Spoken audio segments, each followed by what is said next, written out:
পরে 200 লুড়ি দিয়া 8-10 কেজি গুস্তু সলে নাস্তা করছে। সরকারি বন্ধ লেগে যে দেখলে পাক পারতা শুলি সরকারি বন্ধ পাইছুলি না পাইলে আঙ্গুর বাড়ি যাই গুস্তু লই আই। বুঝলি বন্ধু, বালা মন্দ ছাড়া খাই না। আরে বালা মন্দই খাইতাছি, বালা মন্দ খাইতে খাইতে পেট ফুটতে গেতাছে। ফুটতো না কে, আমরা তো খাওয়া বংশ পোলা ভাই। হ্যাঁ, শালার বাপ দাদার একটা লোক আছিল কোল লাগবো, এক দেড় সইরা গরু কুরবানি দিয়ে আসছে, শৈল এবার দে না।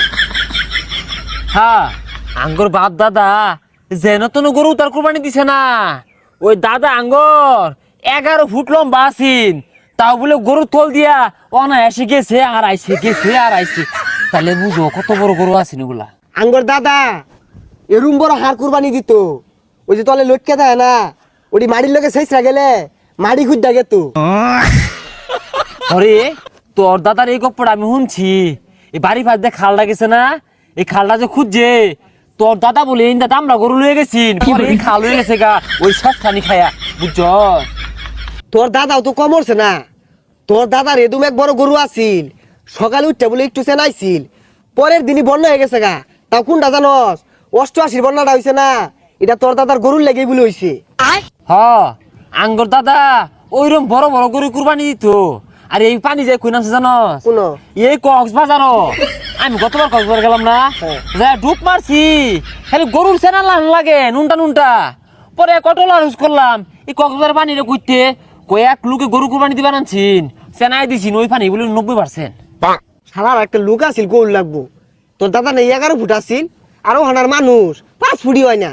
আসলে একটা দিনই গেছে, কি বড় বড় গরু কুরবানি দিছে, তাও অত কথা বাতা আছেন না। আর ও হনার যুগে পুল্লা ফুল্লা গরু কিনে রাই ফেসবুকে ডিজে গান দিয়ে স্টোরি মারে। আর শালারা ভেড়া খাওয়াই আছিল, এর লিগে হন অবাক। এ হে, তুই তো ঠিকই কইছস। আঙ্গর দাদি একদিনে 20 কেজি চালে ভাত রাঁধছে, এটা দেখা আঙ্গর দাদা দাদির যে কি মাইট দেয় দিল।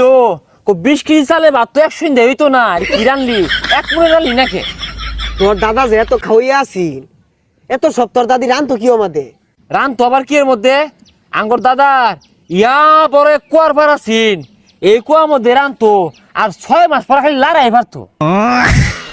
আমার দাদিরও ভেড়া রাগ আছিল, রাগ যদি উঠতে উঠতে বলে 3-4 তলা বিল্ডিং বাড়ি মেরে ভাঙ্গি আর তো। এ হে, তার মানে তোর দাদার আগে বিল্ডিং আছিন না? আচ্ছা এগুলা কথা বাদ দে, এগুলা কইলে 6 মাসেও শেষ হইতো না। শেষ হইতো না। আচ্ছা সকালে কতটি খাই মারিছিস গুস্তু? আর কি আর করতো রে, 15-20 কেজি গুস্ত একবারে রানছে, বুঝলি নাকি মন? আর পোলাও গুস্তু বাইরে আমাদের গৈর ভাত আছে, পোলাও দিয়ে আর মন ধরে না। পরে 200 লুড়ি দিয়া 8-10 কেজি গুস্তু সলে নাস্তা করছি। এ তোরা ইনো কি হর সরকারি বন্ধ লেগে যে দেখলে পাক পারতা শুলি সরকারি বন্ধ পাইছুলি না পাইলে আঙ্গুর বাড়ি যাই গুস্তু লই আই। ঈদের দিন গুস্তু না খাইলে খারাপ দেখা যায়। এই চালু হই গিয়া কি কইছস? কুরবানির আমাদের আত্মাটা আমাদের একটু গুস্তু করতেছে না, আর বাপ দাদারা যে কুরবানি দিত যা কি আর করার। আর থহালে বাপ বেজার কথা, অগর কথা কইলে সারাদিনে শেষ হইতো না। কি বড় বড় গরু কোরবানি দিত, ই হাড়া ডুমা বলে এবারে মহিলাই দিত, যা খাও 3টা লইয়া খাই। ওইটা বাদ দে, যা আত্মা আমাদের জ্বালা দিই।